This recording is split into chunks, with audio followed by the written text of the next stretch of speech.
डट जाओ तुम हुसैन के इनकार की तरह। ये इनकार करना और वक्त के यजीद के सामने इनकार करना बहुत बड़ी बात होती है। ये कोई आसान बात नहीं है।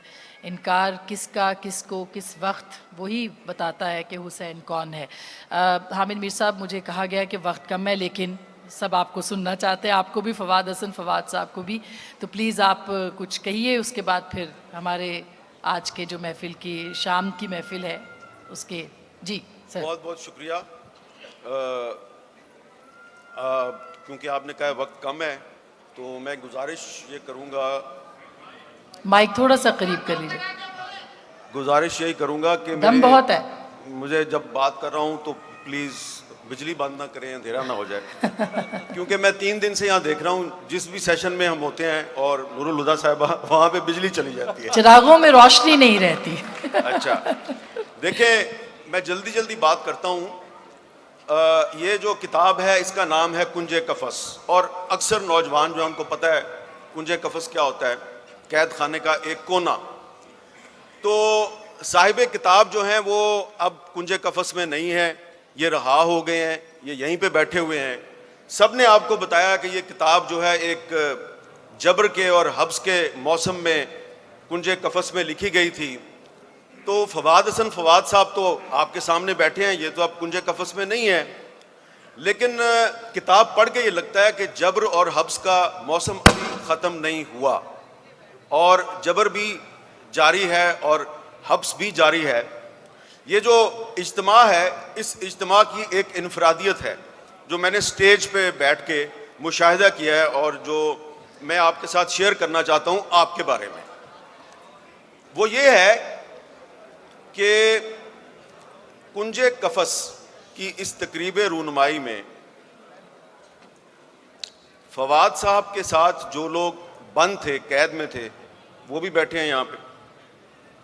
ये अय्याज सादिक साहब हैं, शाहिद हकान अब्बासी साहब हैं, साद रफ़ीक साहब हैं।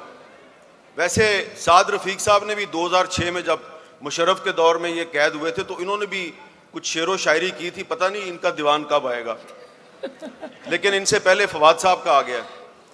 तो यहाँ पे फवाद साहब के जेल फेलोज भी मौजूद हैं, और जिन लोगों ने इनको कैद किया था, सयाद,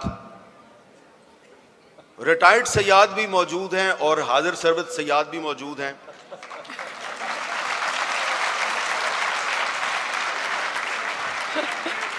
ये मेरा इशारा ये इधर है, ये जो वर्दी वाले सयाद है ना, इनकी तरफ। लेकिन कुछ सयाद सामने भी बैठे हुए हैं।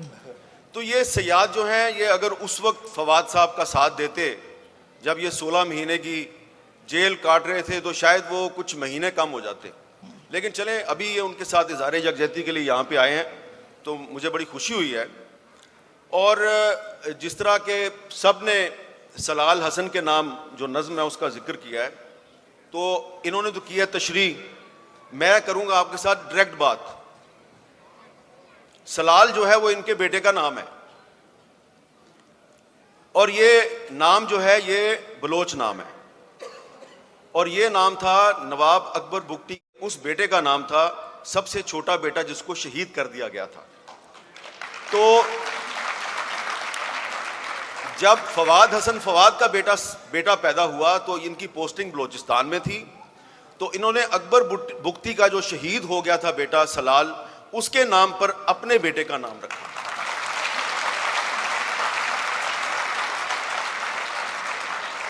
और ये सिर्फ फवाद हसन फवाद जो है इस नज़्म में अपने बेटे से मुखातिब नहीं है, ये अकबर बुगटी शहीद भी अपने शहीद बेटे सलाल से मुखातिब है। और ये जो फवाद साहब की किताब है, इस किताब को पढ़ते हुए आपको बार बार एहसास होगा कि इनको पाकिस्तान से तो मोहब्बत है ही, लेकिन इनको बलूचिस्तान से भी बहुत मोहब्बत है और कश्मीर की तहरीक आज़ादी से भी बहुत मोहब्बत है। इनकी जो किताब है उसमें मेरी भी एक तहरीर इन्होंने शामिल की है किताब में। तो जब इन्होंने मुझे कुछ 6-7 महीने पहले किताब का मसवदा भिजवाया, तो मैंने वो किताब एक रात में पढ़ डाली। तो इनका तकाजा था कि कुछ लिखे इसके लिए। मैं जब लिखने बैठा तो मैंने कहा कि चलो कोई एक वाकया है वो मैं इसमें लिख देता हूँ, पता नहीं ये छापेंगे नहीं छापेंगे। अब वाकया इन्होंने वो किताब में छाप दिया है। ये जो किताब है इसमें वो वाकया मौजूद है। वो वाकया है क्या? वाकया ये है कि जब ये जेल में थे, कुंजे कफस में थे और ये वहाँ पे शायरी किया करते थे, तो इनकी एक नज़्म जो है वो किसी तरीके से साद रफ़ीक साहब ने स्मगल करके मुझे भिजवा दी, और वो इनकी जो नज़्म है वो मैंने अपने कॉलम में छाप दी। मेरा कॉलम अखबार में छप गया। तो उसी शाम को मुझे उस वक्त के आर्मी चीफ जनरल कमर जवेद बाजवा साहब ने बुलाया। घर में नहीं बुलाया, अपने दफ्तर में बुलाया, GHQ में। और उन्होंने जो है वो फवाद हसन फवाद पे गुफ्तगू शुरू कर दी। और मुझे थोड़ा सा पहले पता था कि ये उनके साथ इनकी शनासाई है। तो वो अब ये गुफ्तगू में कह रहे हैं कि हमने पता करा लिया है फवाद हसन फवाद पे जो इल्ज़ामात हैं वो गलत हैं।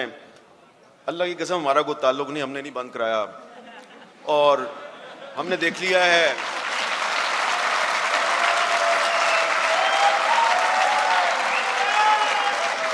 तो जब वो मुसलसल बोलते रहे फवाद साहब के बारे में तो मैंने थोड़ी सी जिसारत की। मैंने कहा जनाब एक बात आपसे पूछनी थी। कहते हैं पूछिए। मैंने कहा जी हमने तो यही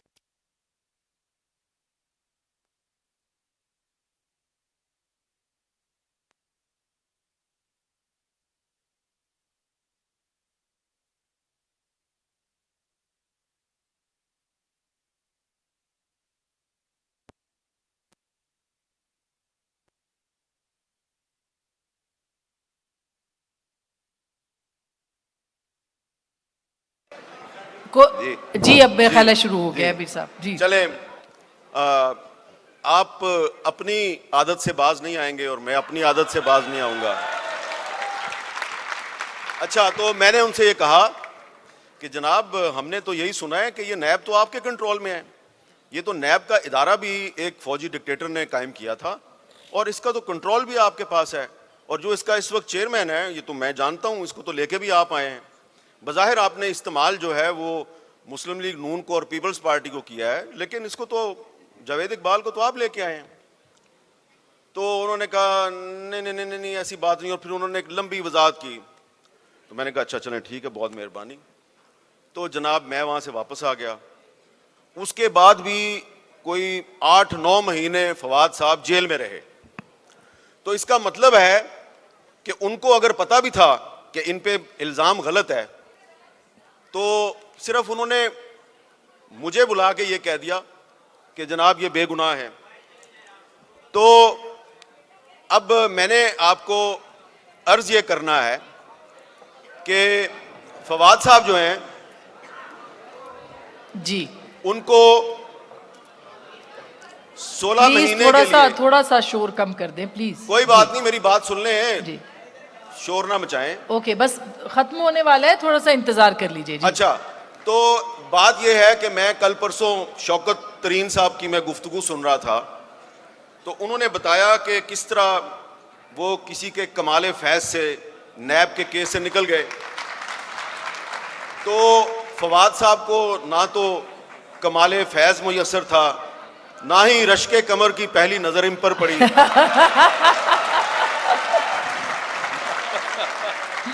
तो अब इनकी किताब में जगह जगह पे ये मज़ाहमत कर रहे हैं और ये इस अज़्म का अयादा कर रहे हैं कि मैं सच ज़रूर लिखूंगा और